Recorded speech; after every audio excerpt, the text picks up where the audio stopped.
ಹೊಟ್ಟೆಗೂ ಮಾತ್ರ ಅದೇ ಯಾಕೆ ನಮ್ಮದು ಕೊಟ್ಟದ್ದೇನಂದ್ರೆ ಆಗಲ್ಲ. ಹೆಂಡತಿ ಮನೆಗೆ ಬಂದಿದ್ರು ನಾವು ಹೇಳದೆ ಕುಳಿತುಕೊಳ್ಳುವ ಹಾಗಿಲ್ಲ ನೀವೆಲ್ಲ. ಹೌದಾ? ಹಾಗೆಲ್ಲ ಉಂಟಾ? ಆಗಲ್ಲ ಉಂಟಪ್ಪ. ಯಾಕಂದ್ರೆ ನಮ್ಮ ಅಂತಃಪುರ. ಹೌದು ಸ್ವಾಮಿ, ಇದು ನಿಮ್ಮ ಪಾದವನ್ನು ತೊಳೆದಿದ್ದೇನೆ. ಆ ಶುದ್ಧೋದಕವನ್ನು ತೀರ್ಥೇನು ಹಾಗೆ ತಲೆ ಮೇಲೆ ಪ್ರೋಕ್ಷಿಸಿಕೊಂಡಿದ್ದೇನೆ. ಆ ಮಟ್ಟಿಗೆ ನಿಮ್ಮ ಹೆಂಗಸರ ಯೋಗ ನೋಡು. ನಾವೆಲ್ಲ ತೀರ್ಥ ಕುಡಿಬೇಕು ಅಂತಿದ್ರೆ ತೀರ್ಥ ಕ್ಷೇತ್ರಕ್ಕೆ ಹೋಗ್ಬೇಕು. ಅದು ನೀವು ಹಾಗಲ್ಲ. ಅದಕ್ಕೆ ಬಂದ ಗಂಡನ ಪಾದ ತೊಳೆದು ಅದನ್ನೇ ತೀರ್ಥ ಅಂತ ಕುಡಿದ್ರಾಯ್ತು.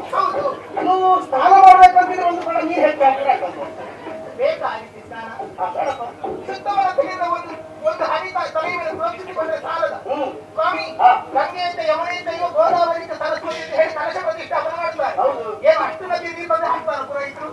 ಎಲ್ಲ ಅಕ್ಷತೆಯಿಂದ ಆಳು ಒಂದು ತುಳಸಿ ಬರ್ತಾರೆ.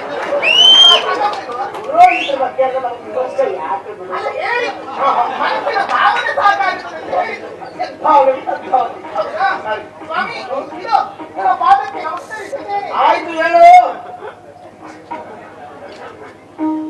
ಎಂತ? ಆಯ್ತು ಹೇಳು. ಅಲ್ಲ ಇವತ್ತು ನನ್ನ ಕೈ ಹಿಡಿಸಿ ಅಲ್ಲ ಇವತ್ತರ ಯಾವತ್ತು ಅಧಿಕಾರ ನನಗೆ ಮಾತ್ರ. ಮತ್ತೆ ಹೌದಾ? ಮತ್ತೆ ಅದಲ್ಲ, ನಾನು ಇಷ್ಟು ಕಷ್ಟದಿಂದ, ಕಷ್ಟ ಅಂತಲ್ಲ, ಎಷ್ಟು ಪ್ರಯತ್ನ. ಗಂಡನ ಸೇವೆ ಮಾಡುದು ಕೇಳಿದ್ರೆ ಗಂಡನ ಸೇವೆ ಮಾಡುದು ಕಷ್ಟವ ಅಂತ.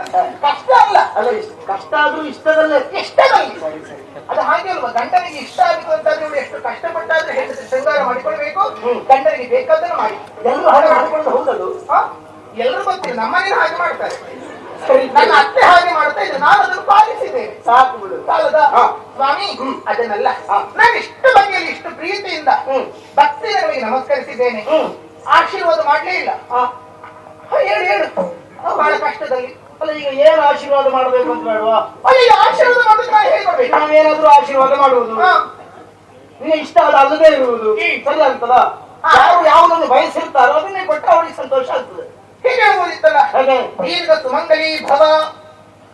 ಹಾಗೆ ಹೇಳಿದ್ರೆ ಏನಾಗ್ತದೆ? ಏನಾಗುತ್ತದೆ? ದೇವರೇ ನನ್ನ ಆಯುಷ್ಯನ್ನು ಹೆಚ್ಚು ಮಾಡಪ್ಪ ಅಂತ ಕೇಳಿಕೊಂಡು ಹಾಗಾಗುವುದಿಲ್ಲ. ಓ, ಅಲ್ಲಿ ಸ್ವಾರ್ಥವ. ನಿನಗೆ ಗೊತ್ತಿಲ್ಲ ನನಗೆ ಏನು? ಅತಿ ನೀರಿಗೆ ಜೀವಿತ ಘೋರ ರಮೇತ ಅಂತ ಹೇಳುದು. ಹೌದಾ? ಅಂದ್ರೆ ಬಾಯಿಲಿರುವಂತಹ ಹಲ್ಲೆಲ್ಲ ಉದುರು ಹೋಗಿ ಮುಖ ಸುಕ್ಕುಗಟ್ಟು ನಡಿಲಿಕ್ಕಾಗಿದೆ ತೆವಳುವಂತಹ ಸಂದರ್ಭ ಬಂದಾಗಲೂ ಸಾವು ಬರದೇ ಇದ್ರೆ ಬದುಕಿದ ಪ್ರಯೋಜನ ಏನು? ಇರುವಷ್ಟು ದಿನ ಆರೋಗ್ಯದಿಂದ ಇರಬೇಕು. ಹೌದು, ಅನಾಯಾಸೇನ ಮರಣ ವಿರಾದೈನೇನ ಜೀವನ. ಆಗಿರಬೇಕು ಸತ್ಯವೇ. ಆಗಿರೋದು ಬೇಡ. ಒಂದು 10 ಮಕ್ಕಳಿಗೆ ತಾಯಿಯಾಗು. ನಿನಗೆ ನಿನ್ನ ಅತ್ತೆಯನ್ನು ನಿಲ್ಲಿಸಬೇಕು ಅಂತ ಹಠ ಉಂಟ. ಅತ್ತೆಯನ್ನು ನಿಲ್ಲಿಸಬೇಕು ಅಂತ ಹಠ ಇಲ್ಲ. ನಮ್ಮ ಮಾವನಿಗಿಂತ ನಮ್ಮ ಗಂಡ ಹೆಚ್ಚಾಗಲಿ ಅಂತ ಉಂಟು. ಸರಿ, ನಿನಗಾಗಬೇಕೆ ಆಗಲ್ಲ. ಯಾವತ್ತು ಹಾಗೆ ಹೆಣ್ಣ ಸಂತಾನ ಮುತ್ತಿನ ಹಾರ, ಅತಿ ಸಂತಾನ ಜೀವನ ಭಾರ. ಒಂದು ಬೇಕು, ಎರಡು ಸಾಕು, ಇಷ್ಟಲ್ಲೇ ಮುಗಿಸುವಂತಿದ್ದೆ ನಾನು. ಹಾಗೆ ಹೇಳಿದವರು ಏನು ಸ್ವಲ್ಪ ಹಿಂದುಗಡೆ ಬಂಗಾರ ಹೆಚ್ಚು ಮಾಡಿ ಹೇಳುವವರು ಇದ್ದಾರಂತೆ. ಕೆಲವು ಸಲ ಮಾಡಿ ಹೇಳಿದ್ರು ಆಗುವುದಿಲ್ಲ ಬಿಡು. ಇಡೀ ಅದು ದೈವಾನುಗ್ರಹ ಎನ್ನುವಂಥದ್ದು. ಸರಿ, ಹಾಗೆ ಹೇಳಿಲ್ಲ ನೀವು. ಈಗ ಗಂಡನಾದ ಹೆಂಡತಿಗೆ ಆಶೀರ್ವಾದ ಮಾಡುವುದಲ್ಲ, ನಳಿ ರೋಳುಗಳಿಂದ ಆನಂದಿಸಿಬಿಟ್ರೆ ಅದೇ ಸಾಕಾಗುದಿಲ್ವಾ? ಅಷ್ಟೇ ಸಾಕಾಗಿ. ಹೀಗೆ